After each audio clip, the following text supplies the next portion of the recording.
X back with another video because I enjoyed today's video. Make sure to like, share the video to your friend, like for this or just anime content in general. Subscribe if you're new here as I want to hit 10,000 subscribers by the end of September. With that being said, we can now get into the recap. But before we do that, if you haven't already, go subscribe to my second channel down below in the description where I also post what ifs and discussion videos. But yeah, we can now get into the recap. So in the last part, we basically ended off with Naruto and Zabuza clashing. Naruto at this point now has two of his fingers, that being his right finger and his pointer finger, on Zabuza's blade as he's holding it. As Zabuza and Naruto would lock eyes, saying the same thing. It's been a while. And that was where we left off, so we can now fully pick up from where we left off. Naruto would then speak. Out of all the people to run into, ninja from the Hidden Leaf Village. Heck, maybe even the Jinchuriki of the Cloud. Heck, maybe even the Kage from the Cloud himself. Ninja from the Stone Village. And any other village, really. But you, Zabuza. I didn't expect to see somebody like you here. You too possess what that boy had. Those black markings on your body. I see them. That ominous chakra. No, that ominous power. It's evil. Menacing, to say the least. Funny coming from you, Naruto. You do possess the Nine Tails. Kakashi would raise an eyebrow at that, well, what he just heard, as his eyes would widen, as he realized that Naruto, well, was his sensei's son, that being Naruto Uzumaki, and that Naruto had the Nine Tails, and was surprised that Naruto was not actually allied with the Leaf Village, it was within the Mist Village, as he would ask a question to Naruto, as Naruto would respond. But first you must know the question. The question was who Naruto was, as Naruto would explain. Who I am? Well, to many ninja I am known as Naruto the Great, or Naruto, one of the 7 ninja swordsmen, though that group has since been abolished, ever since a recent rebellion of sorts. My name now is one of the 3 guardians of the Mist Village, but I am Naruto Uzumaki, born in the Hidden Leaf Village, and now allied with the Mist. Many of my wages go to the Leaf Village. And why is that? Kakashi would ask. Simple. Because I'm the Leaf Village's Jinchuriki. At least their original Jinchuriki. And to say the least, through an agreement with my uncle and your current Hokage, Hiruzen Sarutobi, I'm able to live my life out in the Mist Village, whilst 30% of my wages, and also my power, goes to the Leaf Village. I assist them in missions, and give them money, which boosts the military power and economy of the Leaf Village. Do you get where I'm going? Yeah, I think I understand. Good. Now, you are a Leaf Ninja yourself, Kakashi Hatake. So, in a way, I'm obligated to protect you. And make sure you don't die. As such, I've decided that Zabuza is a target who must be abolished. No, defeated. He must pay for the crimes that he's committed. He wants to defeat my uncle, I believe. Yagura. Is he your uncle? Yes, he is. Yagura had told me that Zabuza had fought him. So I'm here to defeat Zabuza.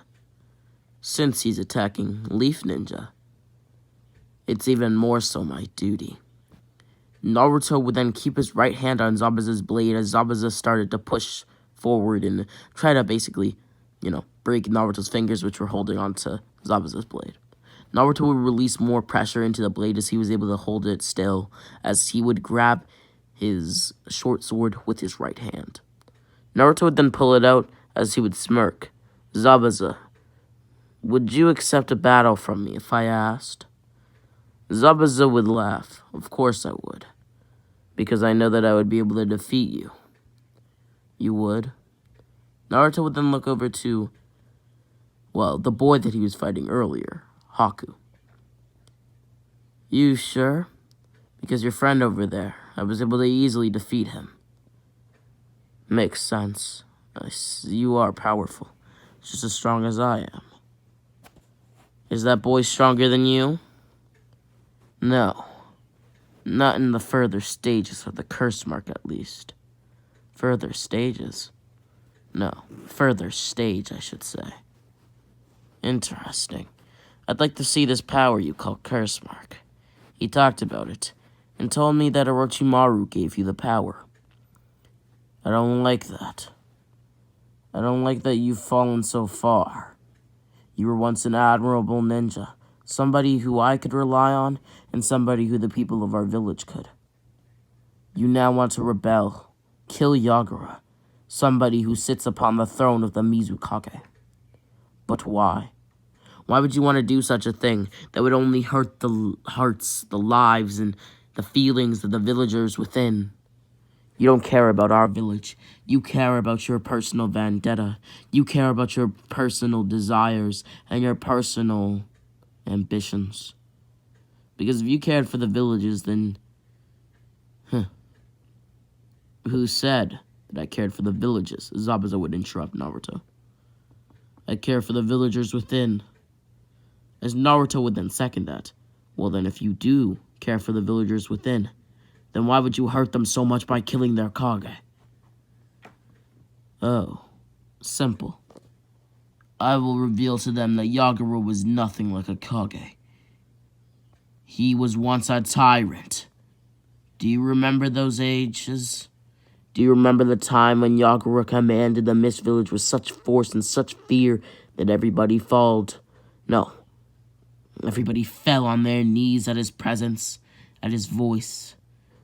Just hearing it, you would sweat. Do you remember Yagura the Tyrant? Unfortunately, no, Naruto would say, scratching his back. I was never alive to experience my uncle in his, well, tyranny. But I can tell you this. He's changed from then. All of the Mist citizens know that. You and the 7 ninja swordsmen like you are the only ones who don't. You're the only ones who saw Yagura so much that you can't believe that he's changed. You're the only ones that don't accept his decision to make me a swordsman. You're the only ones that, well, continue to advance forward and continue to rebel against my uncle. Naruto would then add chakra to his blade, as his blade would now be ignited with a blue-like flame. It wasn't an actual flame, but in a way, chakra is similar to fire. It can spread. Naruto would then point his blade to Zabuza's as he would cut right through it, piercing a hole in it. The executioner's blade has 2 holes within. It was shown that Zabuza is able to, well, do many things with this hole. And it was shown when other ninja got a hold of said hole, or said blade, that they were able to utilize the hole with interesting capabilities. Like, for example, killing people. And to be honest, it's an interesting feature, as we've seen many ninja put their heads into it and spin the blade to hurt others, my bad. So, it is shown that the blade can be pierced. As such, I see no reason why Naruto wouldn't be able to. Naruto would pierce right through the blade as he would then twist his own blade, causing Zabuza's force and advancement towards Naruto to falter. By that I mean that the executioner's blade would fly out of Zabuza's hand, caused by the force of Naruto, pushing his chakra into his blade and tilting his blade within the blade's hilt, or within the blade's body. Basically, what I'm trying to say is that due to the fact that Naruto's blade was in the hole of the blade, if that makes sense, I don't know if this makes too much sense, but I hope it does, he would be able to twist the blade, causing Zabuza to no longer have it in his hands and causing it to fall out of Zabuza's hands, and more so fly rather than fall. Naruto would then watch as Zabuza pulled out another blade. This blade looked different. It was wrapped in an interesting sheath and it was wrapped in a black sheath at that. Zabuza would then unsheath the blade, as the blade was a black blade. Interesting, Naruto thought to himself. A black blade? I've never seen one before. This blade was very interesting, like I said before. And very interesting is an understatement. Many diamond jewels and gemstones within its hilt, and many other types of ores within the actual blade part. Which Naruto was surprised at. How strong was this blade, Naruto thought to himself. If diamonds were in its hilt, what was in its blade? What was in its body? How powerful was a black blade like that? Naruto would decide to rival it with his own strength, as he would clash with the blade, something he had never done, as he has never experienced a fighter who uses a black blade. Naruto would smirk as he felt sweat drip down his face. You've really given me a challenge today, Zabuza. Nobody has challenged me so far in quite some time. Naruto's body would begin to get excited as something would awaken within. You could call it a beast, maybe even a monster. Kurama's eyes would open as a menacing chakra would be felt by Zabuza. Zabuza would then activate the further stages of the curse mark. We know these, or we've seen these forms before.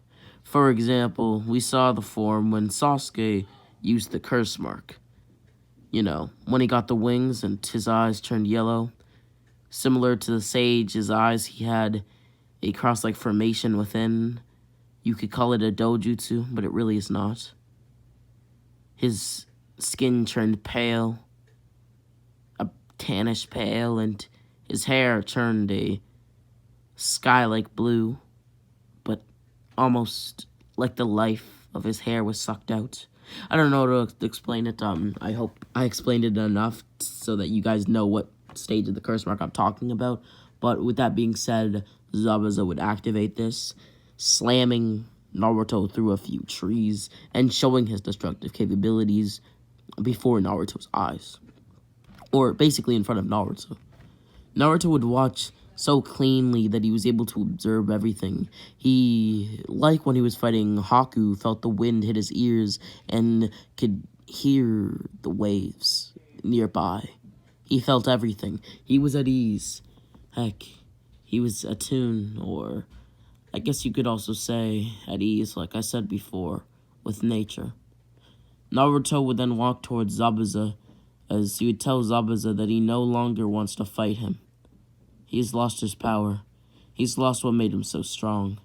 Naruto would put away his blade as he would tell Zabuza to follow him to the Mist Village, as he will be being imprisoned. Zabuza would shake his head. If you don't want to fight me, then that's fine. I think I'll leave now. Naruto would shake his head. You will not leave, Zabuza. You will follow me. Actually, I think I'll kill you. Kill me, Naruto would say. Looking towards Zabuza, Zabuza would continue. First off, you're a bit of a nuisance. You're the main reason why I left my village. Why I even had to betray any people that I cared about. And why I had to attack my own Kage.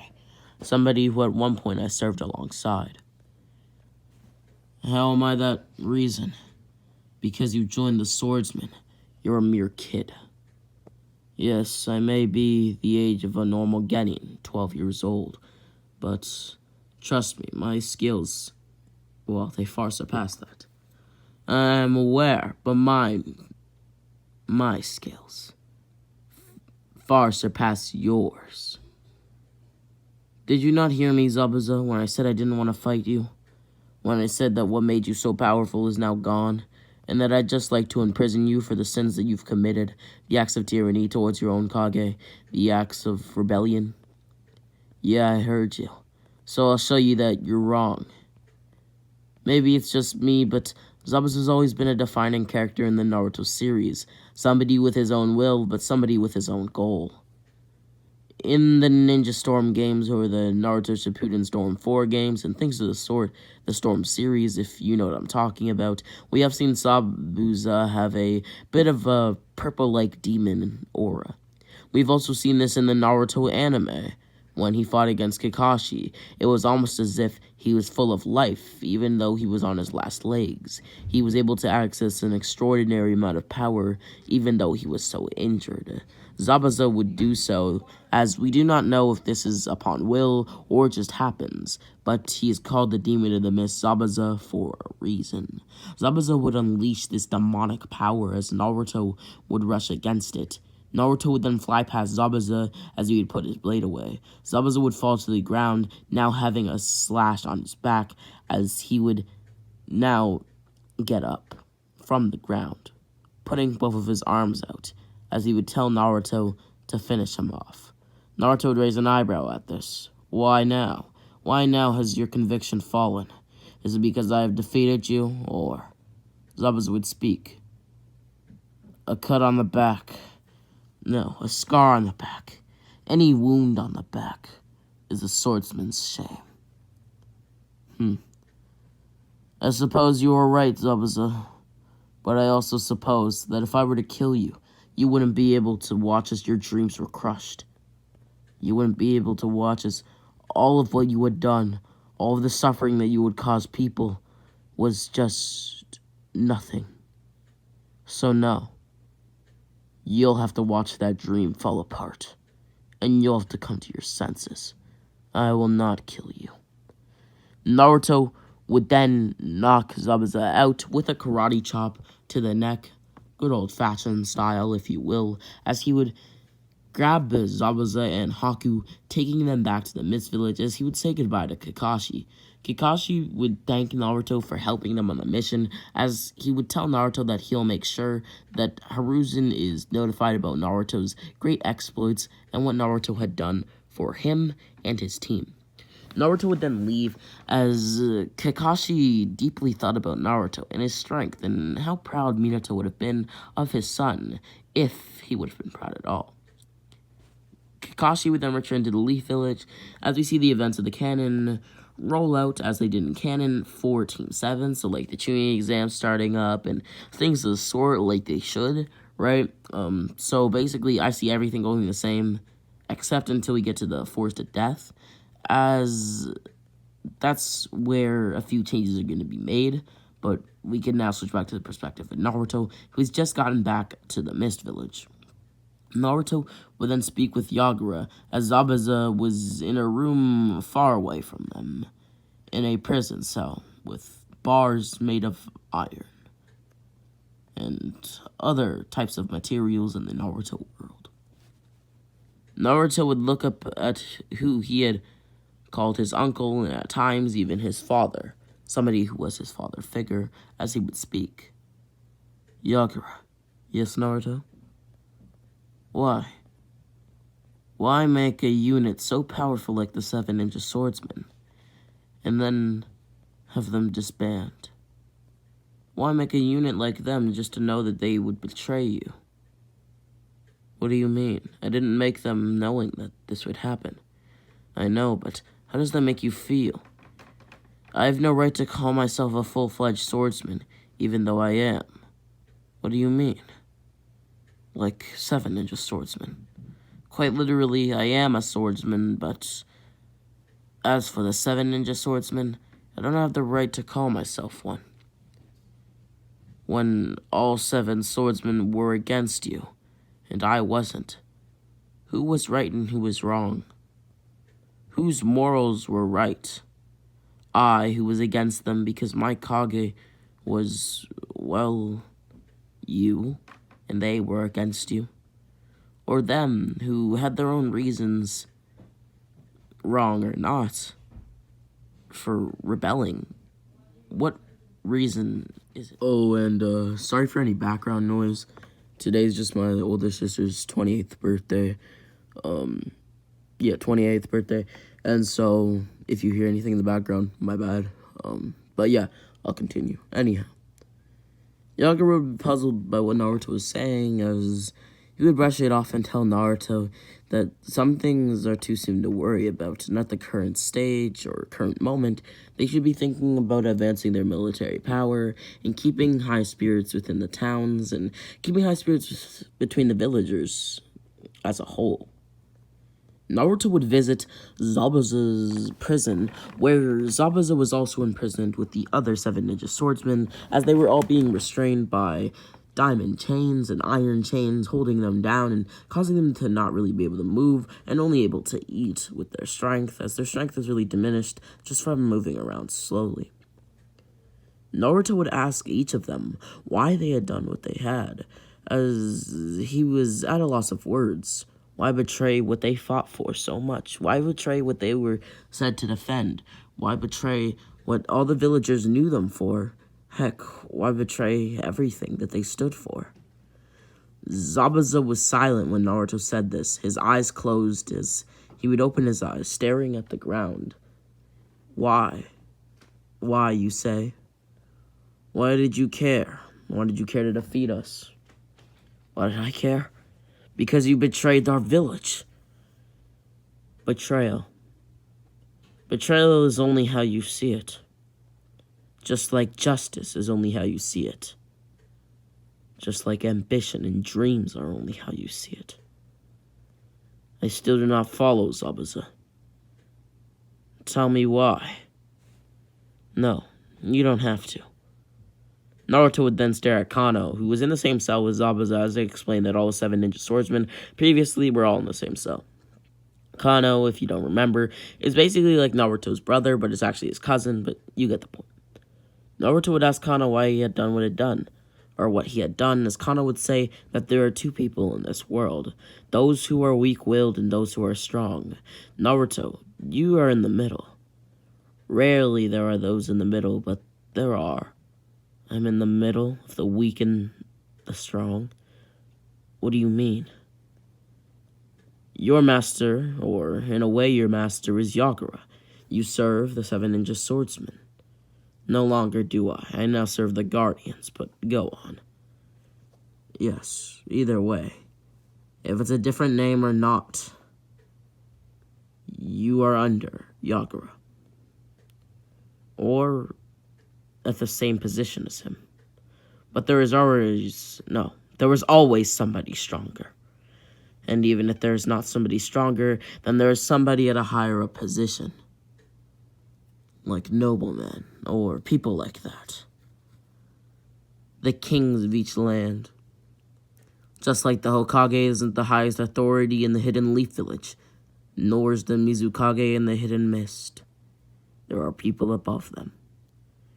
Yeah, and you are in the middle. Because you are not some ordinary ninja, or commoner, maybe even a villager. You are somebody who serves alongside the Kage of the village. The Kage answers directly to the person above them, which means that you are not the highest, but you are not the lowest. You are in the middle. Naruto would turn around as he would tell Kana that he'd like to talk to him later on, maybe about his ideologies, but for now he knows exactly why he did what he did, and knows that Kano is a bad person, at least for now. Naruto would then walk out as he would grab some ramen, now sitting on a bench as he slurped it up, if you will. To understand a person like Zabuza, you must take a further analysis. To understand a character like Kano, you must see their views. You must hear their story. Now, I'm not saying that what Zabuza and Kano have done in this timeline is okay, but to a degree, what is okay and what is wrong? Morals and laws are made up by humans, people, us, if you will. And if Zabuza and Kano disobeyed them, are they bad? Yes, I know this is not, I shouldn't be looking into this too much, but even making the character Zabuza in this timeline a lot different, I thought about it. And since this is all off the top of my head, it was interesting creating a character like Zabuza and changing his dynamic entirely, as well as creating a new character named Kano and, changing him up. And I thought about it. And though many of you may not have watched the anime One Piece, I have. Or at least I've been watching it for about 2 months, and I'm on episode 788 at the moment. But I thought about it. The Straw Hat Pirates, the main protagonist, Luffy's pirate group, they are pirates. pirates are usually portrayed to be evil. And I'll just use this as a quick example so none of you get too bored or things of the sort. But the Straw Hats are good people, whereas some other pirates are evil and cruel, kill for no reason, slaughter for no reason. They'll even hurt women and children, which many people do not have the morals to do so. But then what is a moral? A moral is what you abide by. Maybe I'm looking too deep into this. Maybe I'm looking too deep into the story that I created, the what if I created, the character within the what if I created. But is Zabuza and Kano's ideologies different? Are they the same? Or are they wrong? I don't know, but I wanted to ask you that question, so you can ask me that question in the comments, and show me what you think. But with that being said, Naruto would finish his ramen, and enough talking about Zabuza. We now switch to the perspective of Sasuke. Sasuke is going to do the things that he had in canon, but he's going to get the curse mark much earlier. He's still going to defeat those Uzaku and Ken, right? The Chunin exams are going to be held, and his teammate is just going to substitute for Naruto. But with that being said, I do see Sasuke still, like, getting that, break of the fight. By that, I mean he doesn't get to finish off Gaara since the proctor calls the match, and a squad is then formed to go fight Gaara. Here, I do not see them dying, though it is very possible. I actually see Asuma going and saving them.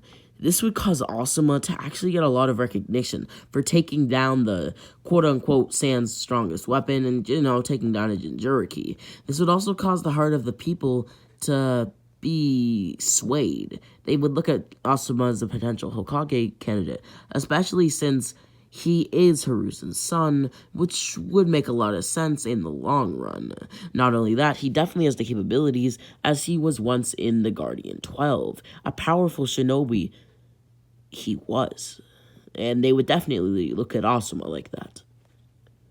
Hiruzen being now dead after this fight, since I see no reason why Hiruzen would still live, he is going to die.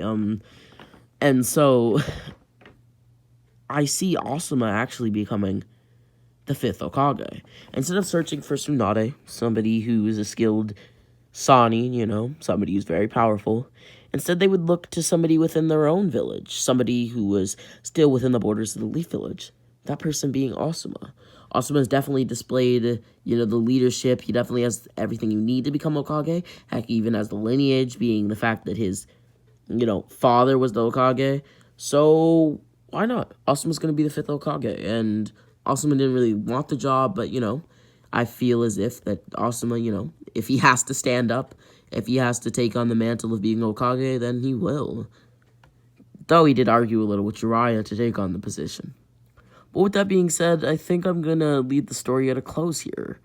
Though, in the last part, I explained how the Akatsuki were going to, the Leaf Village, and those Akatsuki members not the Leaf Village, the Mist Village, and those Akatsuki members being Itachi and Kisame. I see them not actually fighting, as many things are going on in the Mist Village, and everybody's on high alert, so it really wouldn't make sense for them to fight them, especially since they'd be dealing with a lot more ninja, and we have seen Itachi be very tactical like this before, even in the Leaf Village, so why not here in the Mist? But with that being said, this has been What If Naruto Was a Mist Ninja Part 4. I don't know if I'll continue this series, as I do need to make another series with Naruto and Ancient Dojutsu. I need to remaster that series, as I did promise that I would. But with that being said, make sure to like, share the video, to find likes for this, or just anime content in general. Subscribe if you're new here, as I want to hit 9K by the end of August, and 10K by the end of September, and 14K by the end of the year. But with that being said, Rami X. Oh.